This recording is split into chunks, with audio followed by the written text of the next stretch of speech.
Bonjour, moi c'est Audrey. Bonjour, moi c'est Laure. Combien de fois avez-vous pensé « j'en ai marre de mon job » ? Combien de fois l'avez-vous dit ?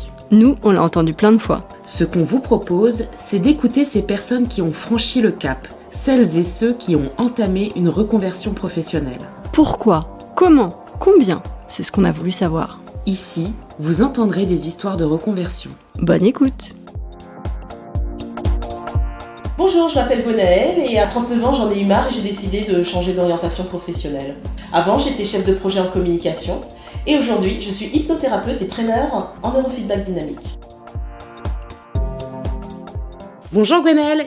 Bonjour Audrey, bonjour Laure. Bienvenue sur notre podcast J'en ai marre, histoire de reconversion. Gwenaëlle, on est très heureuse de t'accueillir ici. Je vous remercie de m'accueillir aussi pour partager mon expérience. Exactement, et justement partager ton expérience et ta reconversion professionnelle. Alors nous, on se connaît un petit peu, Gwenaëlle, puisqu'on a travaillé ensemble, on a eu la chance de travailler ensemble, en tout cas moi j'ai eu la chance de travailler avec toi. Merci, voilà. Moi aussi, plaisir partagé. Et aujourd'hui, donc tu as pris une autre direction, mais avant de parler justement de ton métier aujourd'hui, est-ce qu'on peut remonter un petit peu dans le temps et que tu nous racontes un peu à l'école, comment ça s'est passé, comment tu as grandi, voilà un petit peu si on remonte dans le temps. Est-ce qu'il y a un métier que tu rêvais de faire quand tu étais petite ?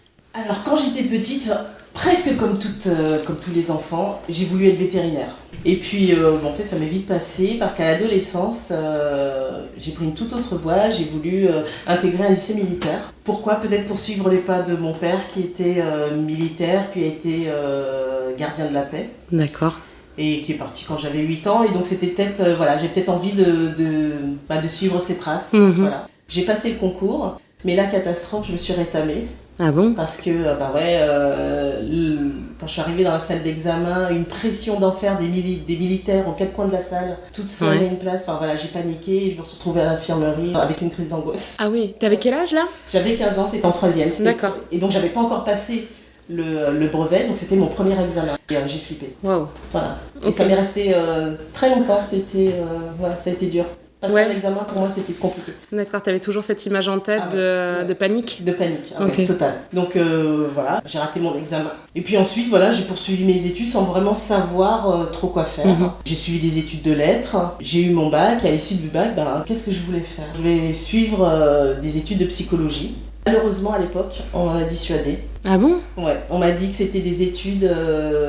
c'était les gens qui ne savaient pas ce qu'ils voulaient faire, que c'était une voie qui était bouchée. Ouais, il n'y avait pas de débouché, c'est ce qu'on répétait souvent. Il n'y avait pas de débouché, et donc on m'a dit non, fais autre chose. Et moi, ce qui m'intéressait, c'était les gens, c'était être avec les gens, discuter et tout ça. Et puis je me suis dit, je sais pas, dans mon lycée, il y avait un BTS communication, donc j'ai emprunté cette voie-là. Un peu par hasard ? Un peu par hasard, en ne sachant pas exactement ce qu'il y avait à l'intérieur. D'accord. Ce qu'on allait proposer, mais bon, la communication, le terme communication m'a attiré. Ok. Et sans savoir trop concrètement ce que c'était le métier vraiment derrière. Ah non, pas du tout. Je dis communication, être avec les gens, communiquer avec les gens, c'était ça. Et donc j'ai eu mon BTS et j'ai intégré juste après les études la filiale d'un grand groupe bancaire. D'accord, voilà, donc tu as commencé à travailler assez jeune finalement. À 20 ans, tout de suite à 20 ans. Et donc j'ai démarré en intérim, dans une petite filiale d'un groupe bancaire, groupe Banque Populaire à l'époque. Oui. Et ils avaient une filiale qui s'appelait Line Bourse, qui était spécialisée dans la bourse en ligne. D'accord. Voilà. Et donc j'étais assistante de communication. Ton début de carrière, il était comment ? C'était cool parce que j'avais un job, quoi. Mm-hmm. C'était ça, l'idée c'était de travailler. Et par rapport au fait que justement quand tu faisais tes études, tu savais pas vraiment concrètement à quoi ressemblait le métier de communication. Du coup, quand tu as commencé à travailler, est-ce que c'était l'idée que tu t'en étais faite ? Est-ce que ça te plaisait ? J'étais pas compliquée parce que j'étais là pour apprendre en fait. J'aimais apprendre en fait. Donc oui, durant mes études, j'avais eu un aperçu de ce qu'était que la communication. Donc voilà, c'est pour ça que je suis restée sur cette voie. Et très vite, même si on me donnait beaucoup de responsabilités, on me permettait de faire plein de choses, très rapidement, au bout d'un an ou deux, j'ai voulu changer, quoi, parce que j'avais besoin de plus, en fait, j'avais besoin de me nourrir. Et on m'a offert la possibilité, le directeur adjoint de l'époque m'a offert la possibilité d'intégrer l'équipe marketing, de continuer d'apprendre, de continuer de me former au sein de cette équipe, et j'ai fait des choses géniales. Voilà. Okay. Donc j'ai touché à tous les domaines de la communication. Ça, c'était chouette. Et donc, t'es resté combien de temps dans cette filiale ? Dans cette filiale, 5 ans. Et au bout des 5 ans, l'histoire, la vie a fait que cette petite filiale a été absorbée par le groupe. Ouais. Et donc, j'ai intégré une équipe communication un peu plus grande, mais qui faisait beaucoup plus de choses. Même si j'avais toujours cette particularité, je m'occupais du site de Bourse en ligne, mais je touchais aussi à d'autres aspects de la communication, notamment externe. Et ça te plaisait ? Ça me plaisait.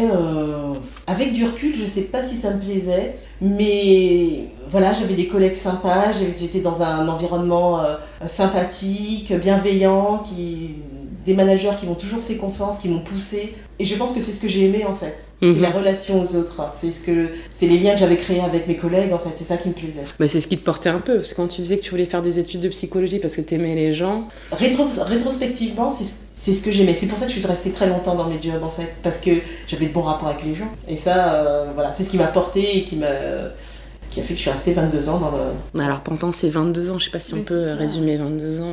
Donc là, tu restes combien de temps déjà dans ta filiale Dans la filiale absorbée, j'y reste, je dirais, 5 ans. J'y reste 5 ans aussi. D'accord. Voilà, je fais mon premier bébé. Ok.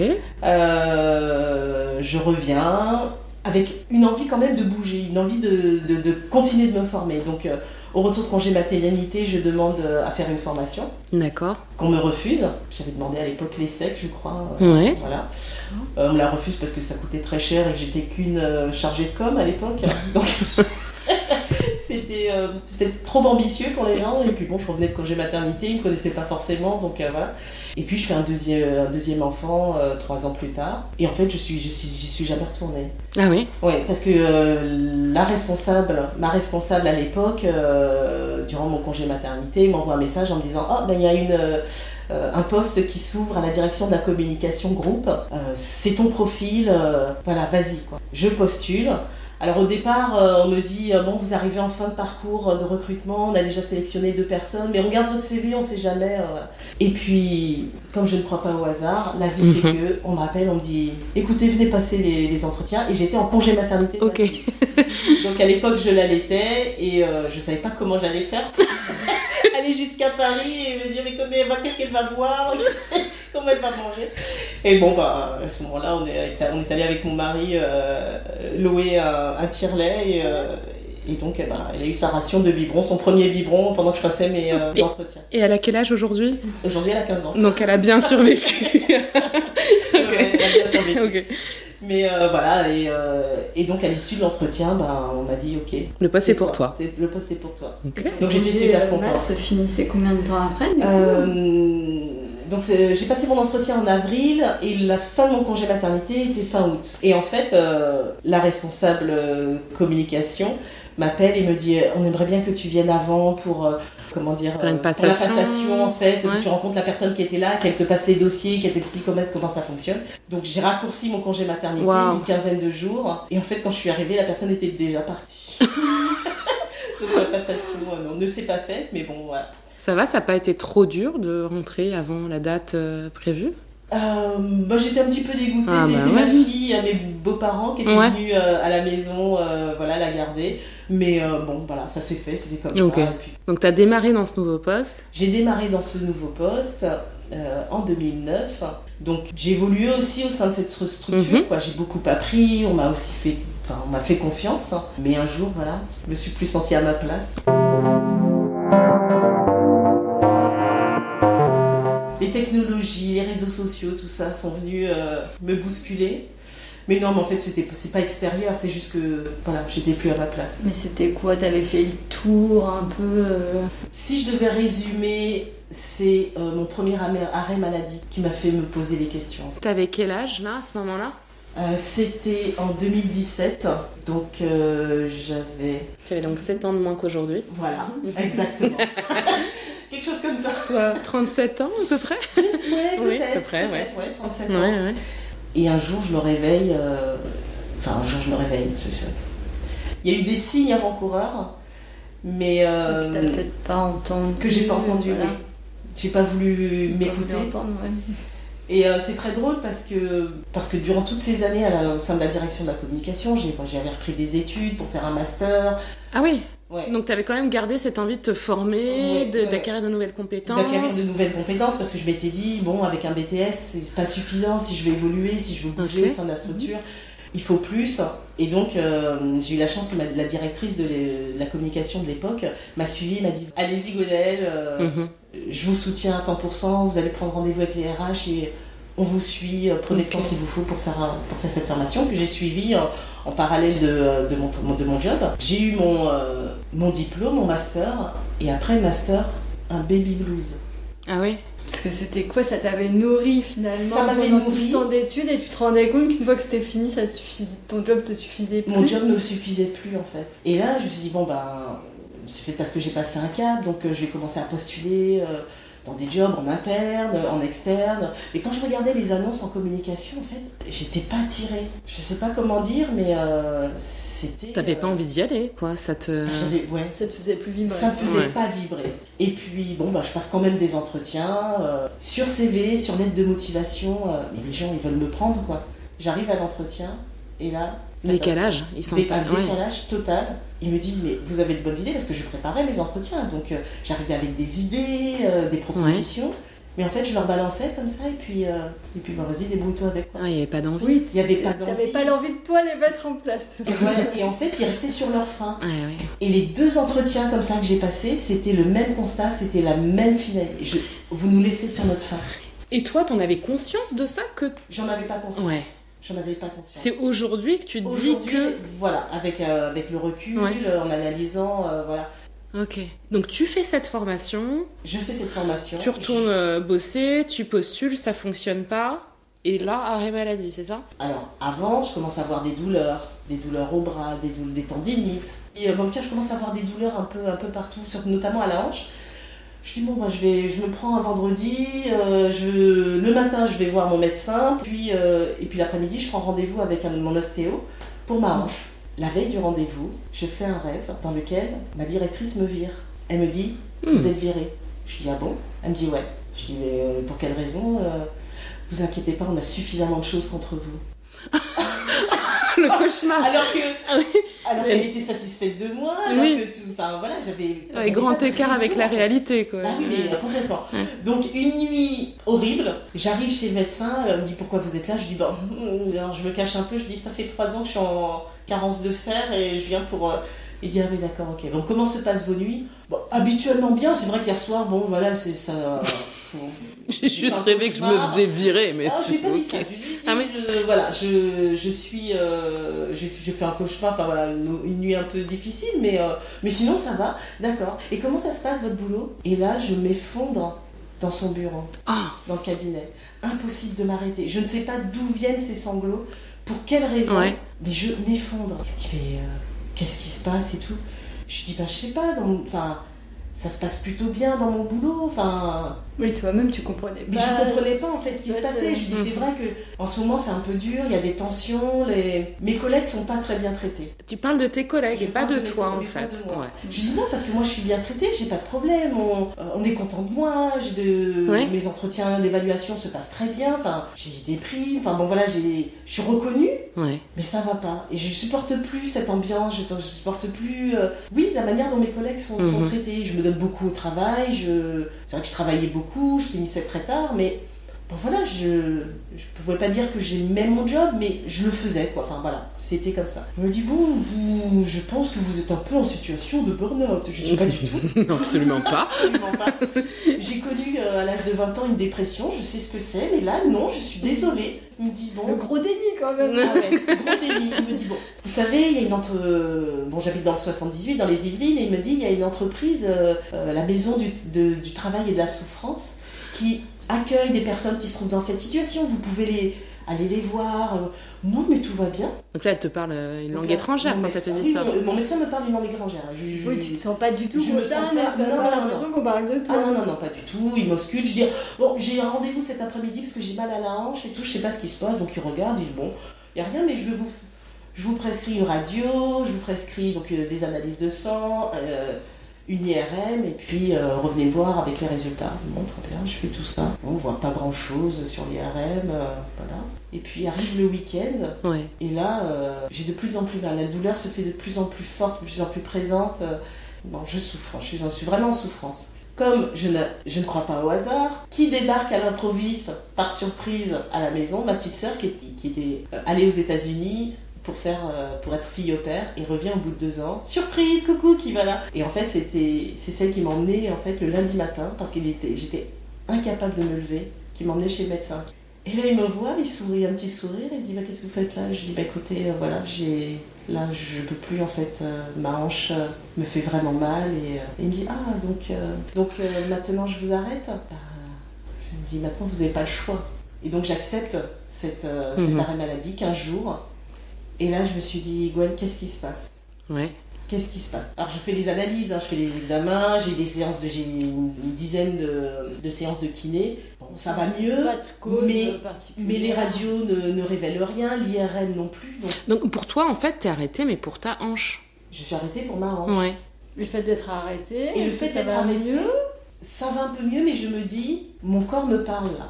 Oui, là t'as un déclic. Là j'ai quand un même, déclic. de se dire, Qu'est-ce qui se passe? Et là je me suis remise en question. Et ma hanche, c'était une façon de me dire, Gwen, tu n'avances plus.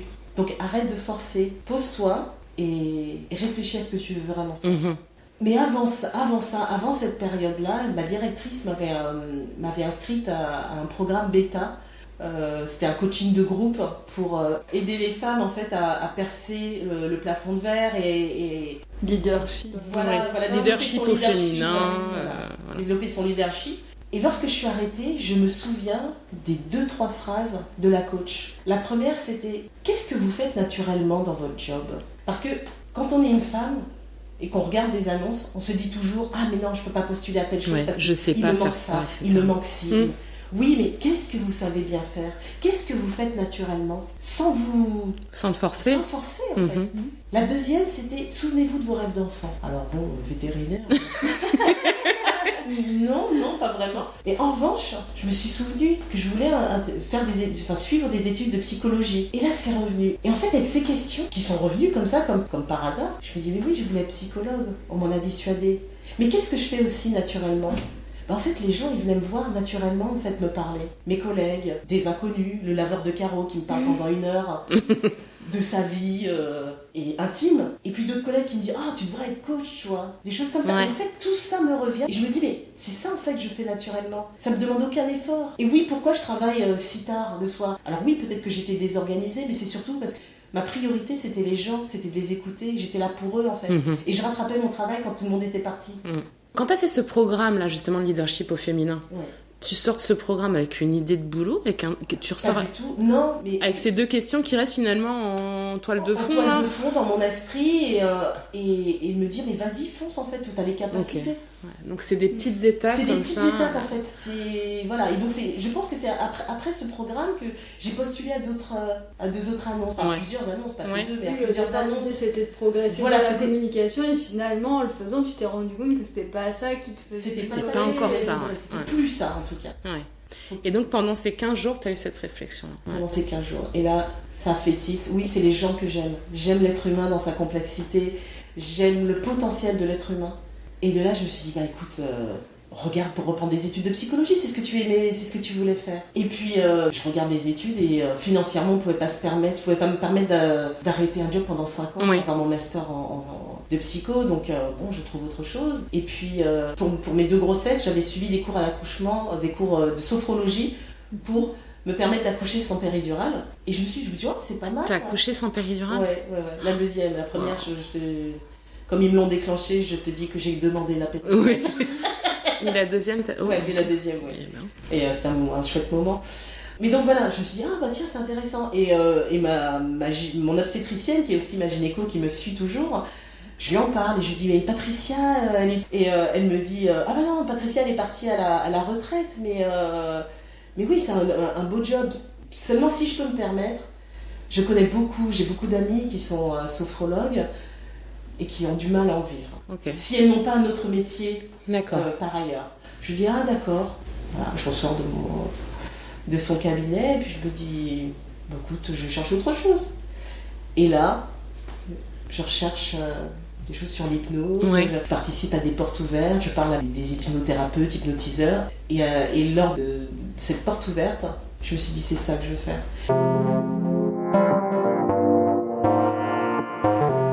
J'ai rencontré en fait le fondateur de l'école centrale d'hypnose, la première école d'hypnose en France. Et je suis tombée sur le charme de ce monsieur, de la méthodologie, des gens. Enfin, c'était une petite famille. En fait, je retrouvais une petite famille. D'accord. Et ça m'a plu.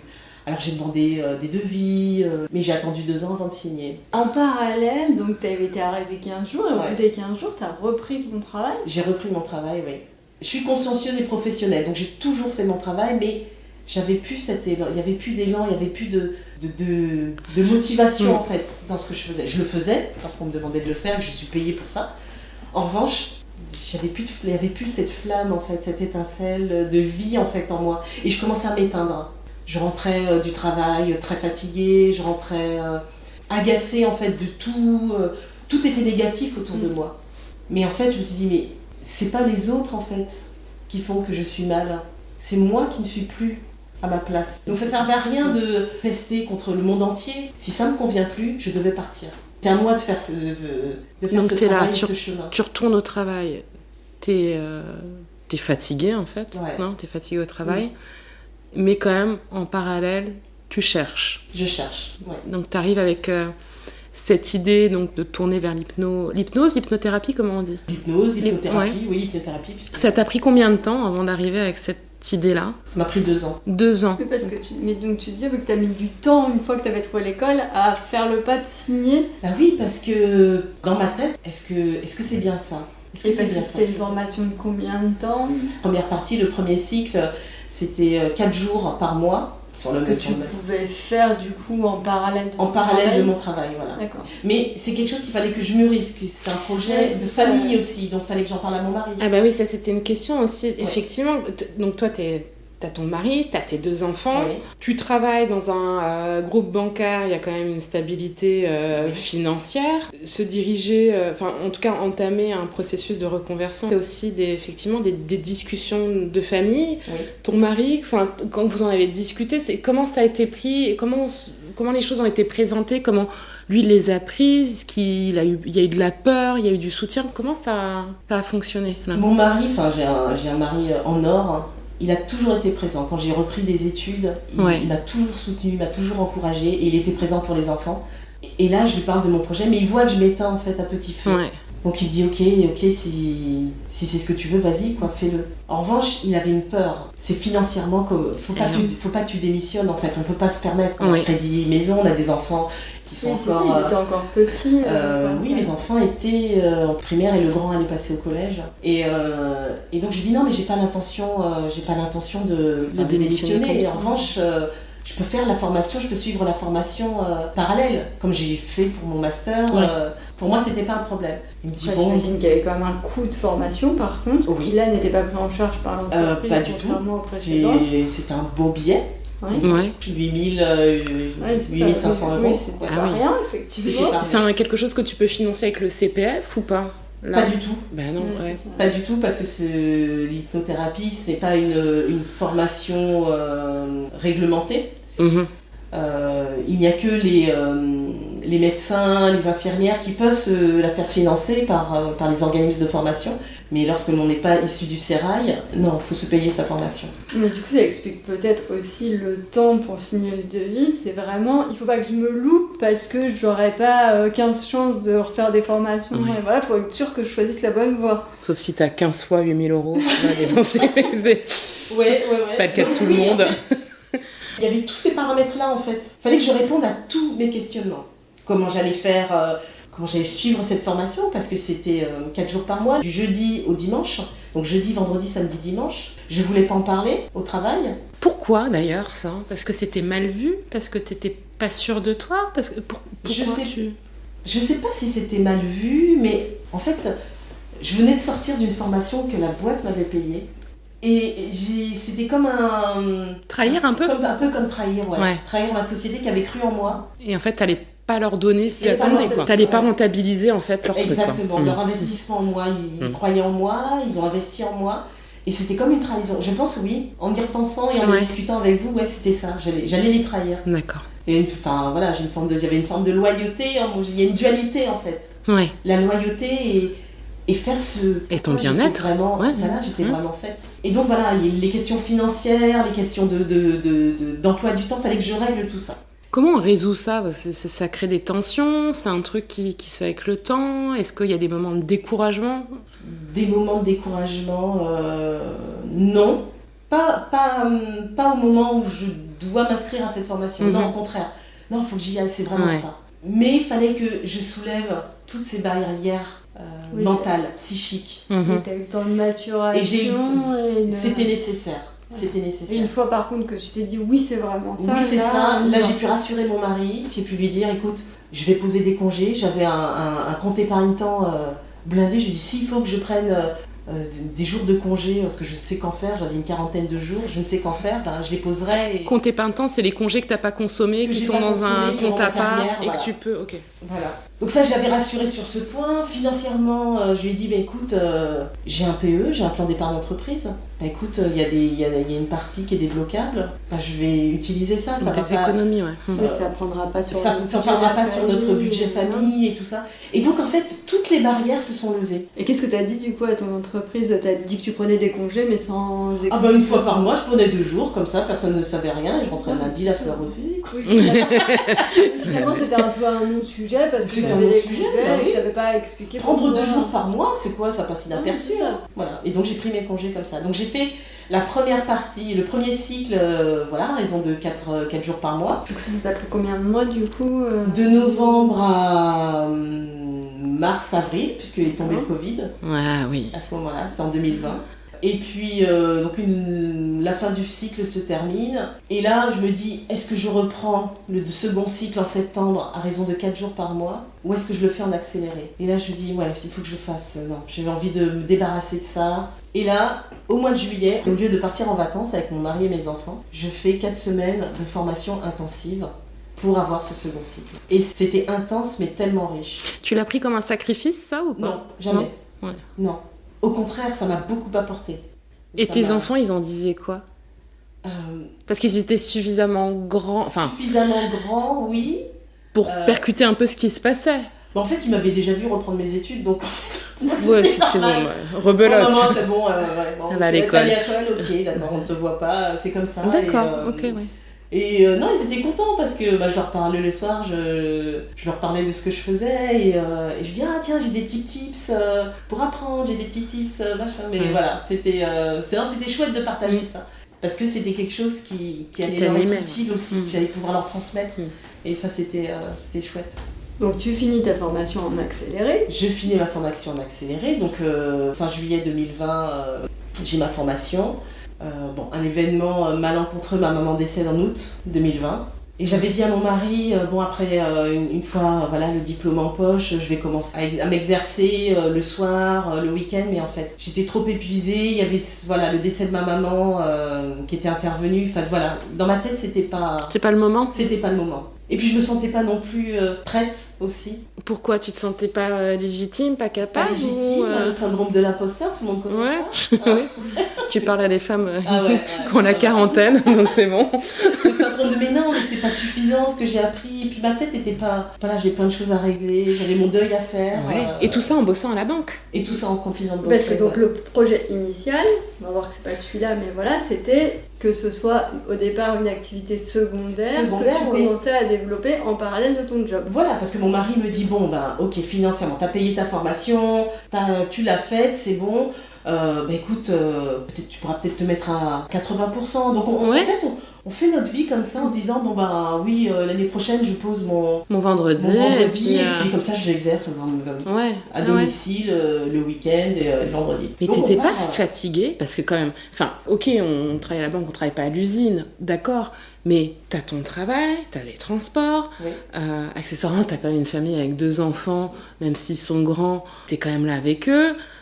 Tu prends sur ton temps personnel pour ta formation parce que tu prends pas de vacances. Tu te sens comment physiquement à ce moment-là? T'as encore de l'énergie, de la force? T'es fatiguée physiquement, ne serait-ce que physiquement? Non, je crois que j'ai de l'énergie. Ouais. J'ai de l'énergie parce que je sais que c'est ça. et que ça me nourrit en fait. C'est pas en fait, oui, j'ai suivi une formation, mais c'est plaisant en fait. Je retire de la satisfaction. Et puis l'hypnose, ça m'a été utile aussi. Ouais. Parce que on apprend aussi à se ressourcer grâce à l'auto-hypnose, on apprend à se débarrasser du futile, je dirais. D'accord. Voilà. Donc en fait, c'est hyper intéressant parce que c'est pas quelque chose qu'on sait en étant extérieur, qu'effectivement ça peut servir à soi-même et pas que. Ouais. L'auto-hypnose, c'est avant tout une hypnose. C'est une hypnose qu'on se fait à soi-même. Et puis c'est quelque chose de naturel, mais que j'ai appris en fait. Ouais.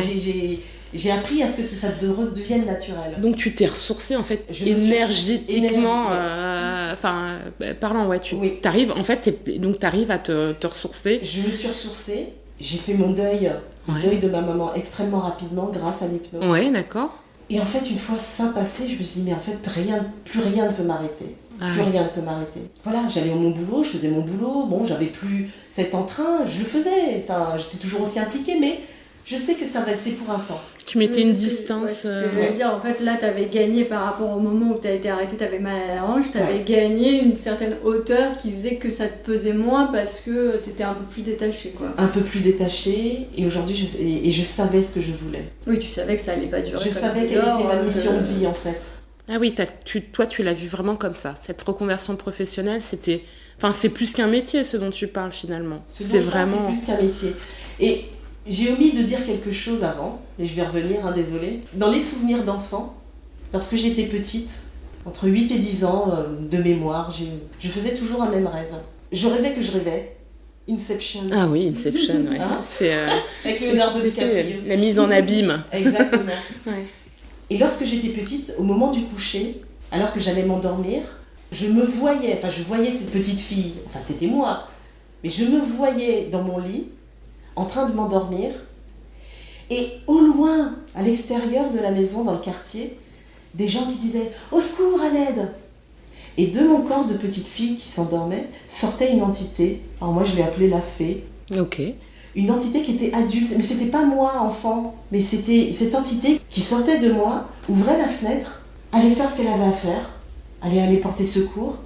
Et une fois que c'était fini, parce que pour le coup, autant je me voyais petite fille dans mon lit, autant je ne savais pas ce qu'elle faisait. Mais je sais qu'elle Je savais qu'elle allait aider, et elle revenait dans ce corps et je m'endormais. C'était un rêve comme dans un rêve. Donc t'avais ce truc-là vraiment d'aider les gens. D'aider les gens, qui demandaient de l'aide. Qui demandaient. Toujours compris que j'étais pas sauveur, mais j'étais là pour aider ceux qui me demandaient. Qui demandaient, qui criaient à l'aide. Et donc c'est pour ça que quand j'ai eu ma formation, quand il s'est passé tous ces événements, c'était ma mission de vie, c'est ça. J'étais faite pour ça. Et quand j'ai balayé, quand j'ai regardé le livre de ma vie, mais en fait oui, c'est ça, c'était une évidence. J'étais faite pour écouter les gens ils venaient à moi pour parler. Et j'aimais ça en fait. Ouais. Mais sans te dire que ça pouvait être un métier finalement. Et c'est cette rupture, cet arrêt maladie qui a fait que je me suis dit, en fait, je peux en faire un métier. Je peux en faire quelque chose de ça. Et je ne vais pas mettre à la poubelle tout ce que j'ai vécu et appris durant ces 22 ans. Ça, on va y revenir. Mais voilà, je ne déflore pas. Juste alors, comment on passe de ce moment où tu te dis, bon allez, je vais développer cette activité à côté, à non, finalement, on va pas faire ça comme ça. Qu'est-ce qui s'est passé Vie est bien faite, tout simplement. 6 mois après cette formation, le groupe annonce un plan social. Bon, malheureusement, je n'étais pas dans le plan, éligible dans la première phase du plan. Mais si les gens de cette première phase ne s'étaient pas positionnés, ils ouvraient le plan à d'autres. Donc ça veut dire un plan social, ça veut dire que toi tu dis, moi je veux bien partir, mais on te finance, t'as du chômage, c'est ça ? Pour s'inscrire dans le plan, il fallait soit avoir trouvé une mobilité en interne, au sein de l'entreprise, partir à la retraite, ou avoir un projet professionnel externe. Et qu'est-ce que te donne l'entreprise ? L'entreprise une prime ? Quelque chose comme ça ? En fonction de ton ancienneté. Oui. Et moi j'avais 22 ans.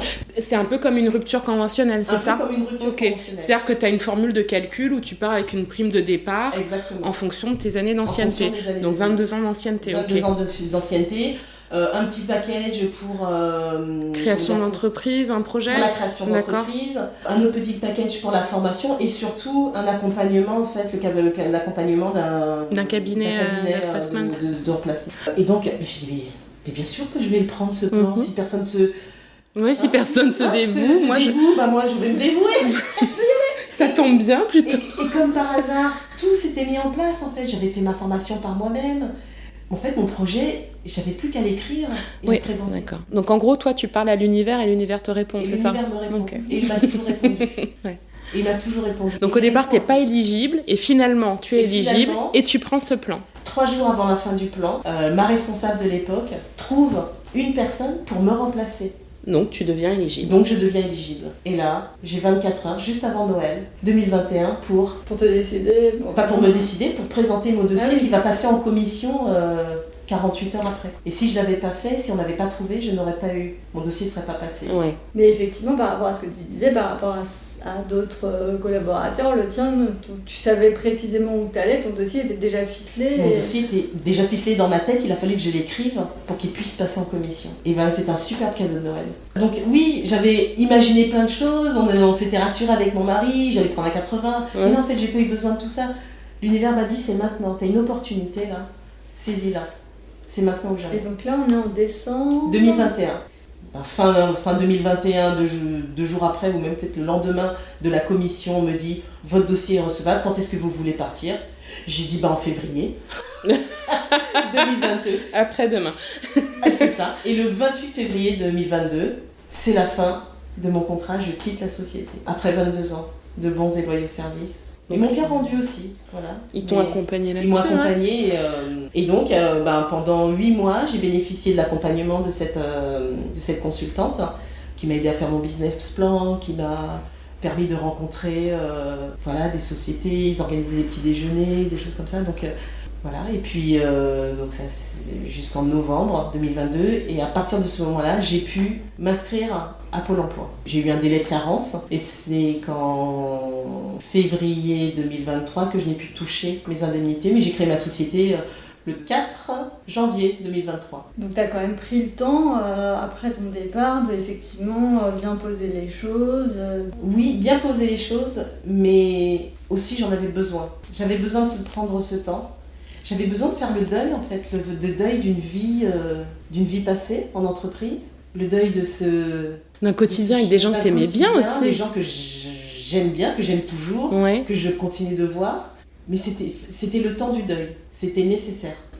Et puis après, est-ce que c'est pas difficile aussi d'apprendre une autre façon de travailler ? Parce que là, tu avais toujours travaillé ensemble d'une équipe, dans une entreprise, et là, tu te retrouves un peu toute seule, même si après, l'idée, c'est bien sûr de recevoir du public. Ouais. Ça doit pas être évident, avec une gestion du temps aussi qui est complètement différente. Ah bah oui, la gestion du temps est complètement différente. Mais j'ai créé ma société en janvier, mais je ne me suis installée qu'en septembre.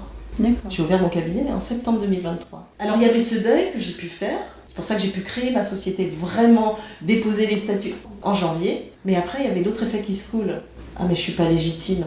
T'as eu t'as quand même eu ça qui t'a... revenu. L'imposteur est revenu. Non mais ça fait déjà 2 ans en fait que t'as pas pratiqué quand même. Tu peux pas... Comme ça, débarquer. Débarquer. Alors, comment t'as chassé ça ? Je suis retournée sur les bancs de l'école à nouveau. Ouais. Parce que ça me rassurait. Et que non, j'avais besoin de remettre mes connaissances à jour. Donc je suis retournée dans la même école. J'ai le fondateur qui m'a donné un petit coup de pied aux fesses, m'a dit « Vas-y Gwen, c'est le moment, t'es faite pour ça, vas-y, t'as tout ce qu'il faut. » Et ça m'a reboosté et là j'ai dit « Bon allez ».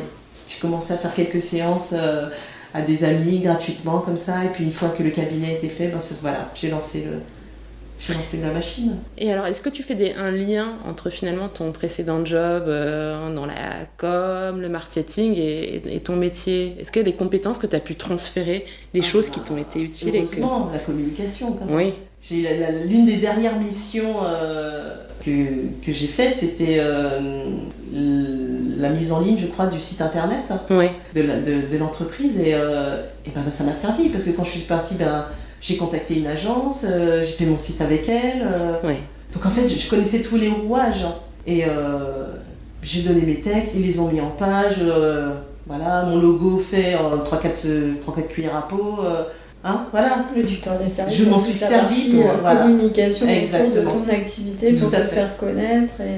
Mais tout ce que j'ai aussi appris et consolidé durant ces 22 ans, c'est aussi la relation à l'autre. Tout ce que j'avais développé comme relationnel, cette écoute bienveillante, ça c'est tout ce que j'ai appris, amplifié et qui me sert aujourd'hui.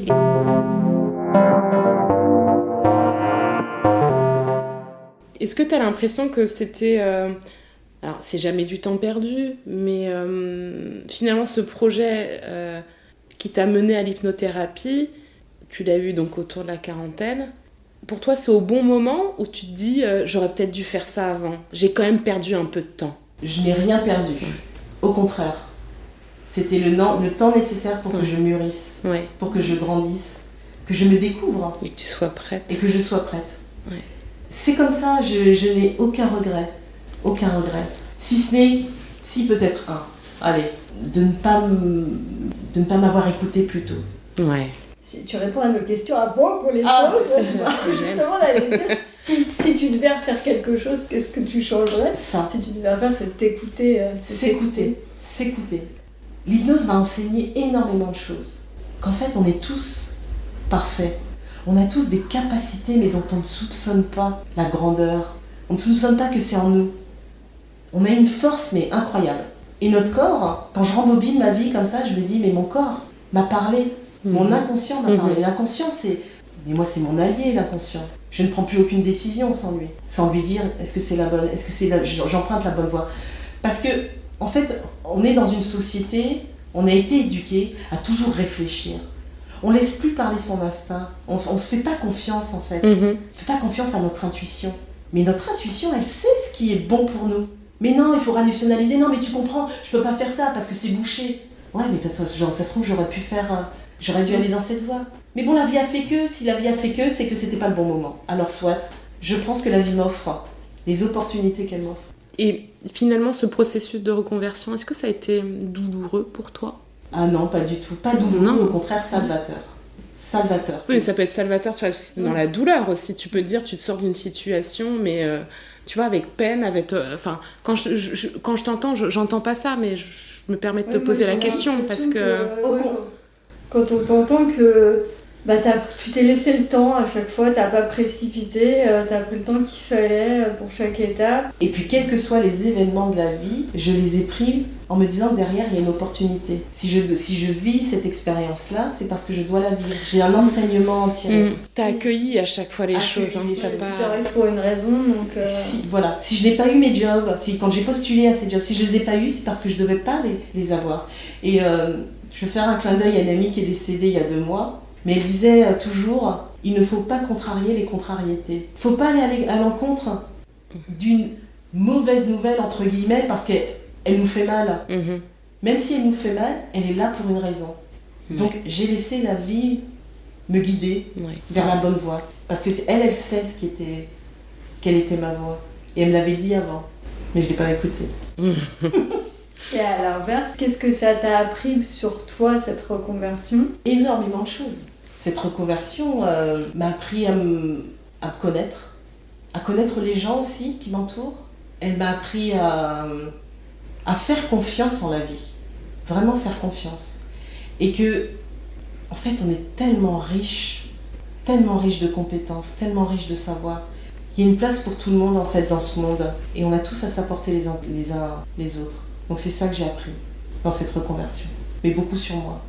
Et alors maintenant, c'est quoi les projets? Ce cabinet est ouvert, on peut venir te voir, consulter? On peut venir me voir dans le cabinet actuel jusqu'au 31 octobre. D'accord. Ensuite, je déménage. Oui, je m'installe avec une orthophoniste. D'accord. Pour adultes qui m'a contactée. Parce qu'elle a su que j'étais dans sa ville et je me suis pas possible. Je lui ai dit non, il n'y a pas d'hypnothérapeute. Et bien si, il y en a une, elle m'a contactée et puis elle m'a proposé de m'installer avec elle et surtout elle a proposé en fait de compléter en fait l'offre que j'avais proposée à mes clients parce qu'elle a acheté un appareil d'entraînement cérébral qui s'appelle le neurofeedback dynamique. Et elle m'a dit, il est dans le local que vous allez occuper, je vous propose proposer cet entraînement à vos clients. Super. Voilà, en plus de l'hypnothérapie. Et voilà, les choses se sont faites parce qu'elles devaient se faire et c'est un bon complément à mon activité. Oui, puis du coup, tu seras plus toute seule, toi qui aimes bien travailler avec des gens, ça te fait travailler un peu en équipe. C'est ça, ouais, ça me fait travailler, on partage beaucoup, c'est une femme vraiment, vraiment extra et elle est arrivée au bon moment, voilà, dans ma vie. Mais voilà, il faut saisir les opportunités et c'est chouette. Donc voilà, à partir du 1er novembre, on pourra venir dans mon cabinet. On mettra les infos. Les informations, voilà. À Thoiry, près du zoo, du célèbre zoo Safari. Oui, le célèbre. Et alors Gwenaëlle, si c'était à refaire? Je referais tout pareil. Sans hésitation, hein. Tout pareil. Ah non, aucune hésitation. Parce que je tire du positif dans tout ce que j'ai vécu. Et qu'est-ce que ce job t'apporte de plus que du coup ta précédente carrière? Elle m'a apporté de me réaliser, de retrouver en fait la personne que j'étais, la personne enfant en fait, celle qui savait déjà ce qu'elle devait être, ce qu'elle devait faire sur Terre. Répondre à l'aide. Voilà, répondre à l'aide, donc c'est ça que ça m'a apporté. Et pour finir, chère Gwenaëlle, si tu avais un conseil ou une ressource à partager? Je vois tout le temps des gens dans mon cabinet qui me disent « j'ai pas confiance en moi ». Mais débarrassez-vous en fait de toutes ces injonctions éducatives, sociétales, et retrouvez la personne que vous êtes. L'enfant que vous êtes. Retrouvez ça. Cet enfant, il est pur en nous. Et on est venu le masquer avec notre éducation, notre environnement. Il faut se débarrasser de toutes ces chaînes, je dirais. Brisons-les, ces chaînes. Brisons nos chaînes. Et dans quel cas t'invites les gens à venir te consulter? Pour quel type de situation? Ma porte est grande ouverte pour tout le monde. Son cœur est grand. Il y a des gens qui viennent te voir pour des problèmes de confiance en eux. J'ai de tout, sentiment de mal-être général, de l'anxiété, des angoisses, des peurs, pour tout type. Alors c'est vrai que l'hypnose, on connaît l'hypnose essentiellement pour les phobies, pour le tabac, pour l'arrêt du tabac, mais... Ouais, mais c'est pour ça que moi j'ai appris plein de choses aujourd'hui. Tu sais, effectivement, je ne savais pas, il y a toute une dimension que je connaissais absolument pas. C'est pour ça que je te pose cette question, parce qu'effectivement, je pense que c'est beaucoup plus large que ce qu'on imagine. C'est beaucoup plus large que ce que l'on imagine, et moi je ne suis qu'un véhicule en fait. L'hypnose est un outil pour permettre à chacun de retrouver en soi, d'amplifier, de nourrir, de faire grandir, en fait, nos capacités. Parce qu'on a tout ça en nous. Donc moi c'est ça que je fais. Je les aide à retrouver ces capacités, à retrouver leurs ressources et à avoir confiance en leurs propres capacités en fait. Oui, et finalement ce que tu as appris pendant cette reconversion, c'est aujourd'hui ce que tu transmets, ce que je veux transmettre au plus grand nombre. Un grand merci Gwenaëlle. Merci de m'avoir accueilli. Pour ce partage. C'était un shoot de positif. Merci pour ta... On finit avec le sourire jusqu'aux oreilles. Je pense qu'on l'entend. On entend ton sourire. Mais la vie, elle est belle. Quoi qu'il arrive, elle est belle. Ouais, comme quoi, il faudrait tous faire comme Gwenaëlle. Parler à l'univers et parfois l'univers nous répond. Pas parfois. L'univers nous répond toujours. Faut l'écouter. Eh bien, écoutons. Alors écoutons. Merci Gwenaëlle. Merci à vous. Gwenaëlle.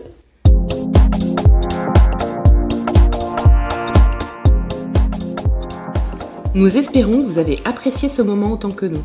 Si vous avez aimé l'épisode, n'hésitez pas à laisser une note positive et un commentaire sur votre plateforme d'écoute préférée. Et parlez-en autour de vous.